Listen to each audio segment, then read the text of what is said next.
फटाक खबरें सिर्फ 30 सेकंड में डाउनलोड कीजिए तक ऐप।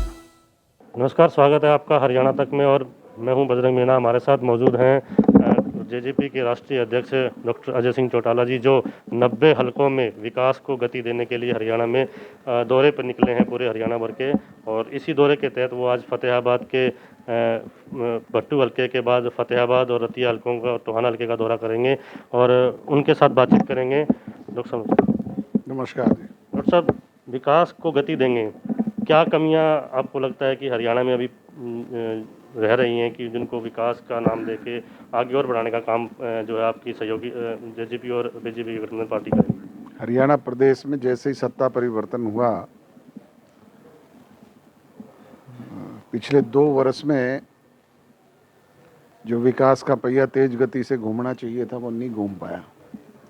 विश्वव्यापी कोरोना जैसी महामारी थी, उसके बाद साल भर किसान एजिटेशन भी चला, जिसकी वजह से हम आपस में जो एक दूसरे से संपर्क करते वो लोगों से नहीं हो पाया।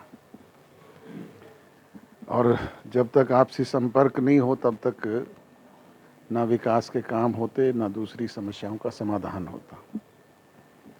अब किसान एजिटेशन समाप्त हो गया है और कोरोना भी अपने बैकफुट पे जा रहा है। तो ऐसी पोजीशन में हमने निर्णय किया है कि पूरे हरियाणा प्रदेश के 90 के 90 विधानसभा क्षेत्रों में जाकर के जनसंपर्क अभियान के जरिए लोगों की समस्याओं को जाने, समझें, उनका समाधान करें और पार्टी की मेंबरशिप के जरिए ज़्यादा से ज़्यादा संगठन को प्रभावी और मजबूत बनाने का काम करें। इसी सिलसिले में पहले मैंने पूरे सिरसा जिला का दौरा किया है, अब फतेहाबाद का है। ये निरंतर पूरे हरियाणा प्रदेश में चलेगा।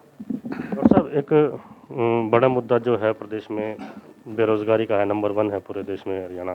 तो उसको लेके कोई रणनीति है सरकार की कि जैसे 75% आरक्षण का तो जैसे किया है, तो उसका लाभ आपको लगता है कि कितनी जल्दी युवाओं को मिल पाएगा? क्योंकि भर्तियों में स्कैम बहुत आ रहे हैं और हरियाणा में जो विपक्ष है वो लगातार उसको टारगेट कर रहा है कि भर्तियाँ सक्सेसफुल नहीं हो रही हैं, भर्तियों में गड़बड़ियाँ हो रही हैं, घोटाले सामने। विपक्ष का काम आरोप प्रत्यारोप का है, वो अपना काम कर रहे हैं, सरकार अपने काम में लगी हुई है।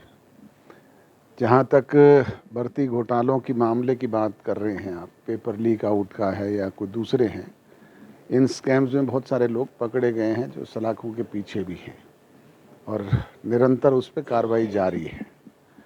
जहाँ तक बेरोजगारी की समस्या का मामला है, उसके लिए प्रदेश की सरकार ने 75% नौजवानों को प्राइवेट सेक्टर में आरक्षण देने का काम किया है और इसके जरिए बहुत जल्दी समस्या का समाधान भी होगा।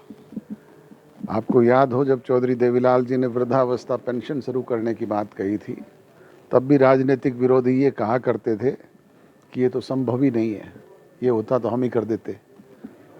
परंतु आज वो वृद्धावस्था पेंशन लोगों को 2500 रुपये प्रति माह मिल रही है। एक बढ़ोतरी हुई है। इसी तरीके से इस रोजगार के सेक्टर में भी 75% जो दिया गया है, इसके रिजल्ट आप आने वाले सालों में देखेंगे, तब आपको पता लगेगा। सर, एक ट्वीट आया था दिग्विजय जी का, इनेलो का विलय हो जाएगा। इनेलो को आप किस तरीके से देख रहे हैं? मैं तो बहुत बार पहले भी कह चुका हूँ, अब भी कह रहा हूँ कि थोड़े टाइम के बाद आप ही हमसे पूछा करेंगे कि एक होती थी इनेलो। पिछले दिनों तो एक भी नहीं थी, अब सौभाग्य से या दुर्भाग्य से कहें तो वो एक का खाता खुल गया। भविष्य में वो भी नहीं होगा।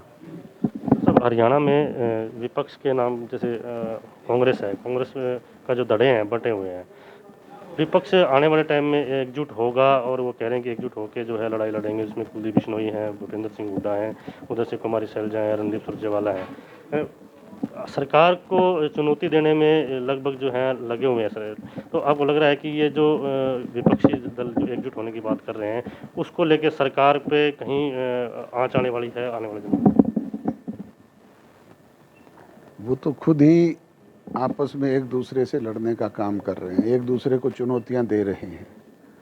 हरियाणा प्रदेश की विधानसभा में उनकी संख्या 31 है और सत्ता परिवर्तन जो होता है वो संख्या बल के आधार पे होता है।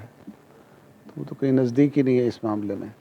और फिर जिस तरीके से आप खुद ही बता रहे हैं कि वो कोई किरण का गुट है, कोई कुलदीप का गुट है, कोई भूपेंद्र हुड्डा का है, कोई शैलजा का है, कोई कैप्टन अजय यादव का है, कोई रणदीप सुरजेवाला का है। अब पता नहीं कितने गुटम गुट हो रहे हैं। तो वो पहले अपने आप को ठीक कर लें, एक संगठन तो कम से कम प्रभावी कर लें। पिछले 10 वर्ष में कांग्रेस के कोई जिला प्रधान है आपके यहाँ? कोई हल्का प्रधान है? कोई संगठन है? जननायक जनता पार्टी पैदा हुए जुमा 3 वर्ष हुए हैं और हमारा ब्लॉक स्तर नहीं, गांव स्तर तक संगठन है। तो जब तक संगठन ही नहीं होगा, वो पार्टी सत्ता में आने के ख्वाब तो देखना ही छोड़ दें। सर, एक स्कूल कॉलेज खोलने की मांग लगातार छात्र संगठन कर रहे हैं। तो वो कह रहे हैं कि कोरोना में जब राजनीतिक पार्टियां प्रचार कर सकती हैं, अपना कैंपेन लॉन्च कर सकती हैं, रोडवेज की बसें चल सकती हैं, शराब के ठेके खुल सकते हैं, तो स्कूल क्यों नहीं खुल सकते? सरकार इस पे भी निर्णय लेने जा रही है और जल्दी खोलेंगे, ये भी खोले जाएंगे। आज आप देख रहे हैं कि कोरोना कहीं समाप्ति में नहीं है। निरंतर आज भी 3.5 लाख की संख्या में कोरोना केस पॉजिटिव है और बढ़ता जा रहा है। और डॉक्टर्स आगाह कर रहे हैं कि ये पीक पे अभी तक तो फरवरी के मिड तक जाएगा। तो ऐसी पोजीशन में बहुत सारी चीज़ें सोच करके सरकार निर्णय करती है।